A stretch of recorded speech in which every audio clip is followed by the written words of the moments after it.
இந்த ரோமன் லெட்டரை நீங்க 6-ஆ கன்வெர்ட் பண்ணணும். ரோமன் லெட்டர் 6-ஆ கன்வெர்ட். ஆமா. அந்த 6 எப்படி வேணா இருக்கலாம். ஓகேவா? 6 நீங்க எப்படி வேணா யோசிங்க. 6 எப்படி வேணா இருக்கலாம்.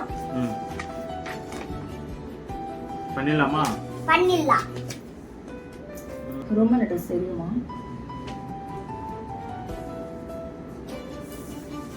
கரெக்ட்டா? 6 தானே? என்னங்க 6 கரெக்ட்டா தானே போட்டுருக்கேன். ரோமன் லெட்டர்லயே வர 6-ஆ மாத்த கூடாது. ராங். சரி நீயே போடு பார்க்கலாம். அவுட். சரி அவுட் நீயே போடு. 100 rupees. இதெல்லாம் போடு.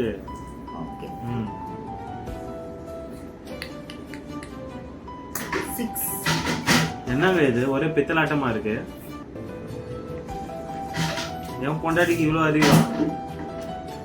நான் இத 6-ஆ கன்வெர்ட் பண்ணனும்னு சொன்னேன். நீங்க கொஞ்சம் யோசிச்சு பார்த்திருக்கணும். நீங்க ரோமன் லெட்டர்லயே 6-ஆ போட்டு காமிக்கிறீங்க. உங்களுக்கு பிடிச்சா லைக் பண்ணுங்க, ஷேர் பண்ணுங்க, மறக்காம சப்ஸ்கிரைப் பண்ணுங்க फ्रेंड्स.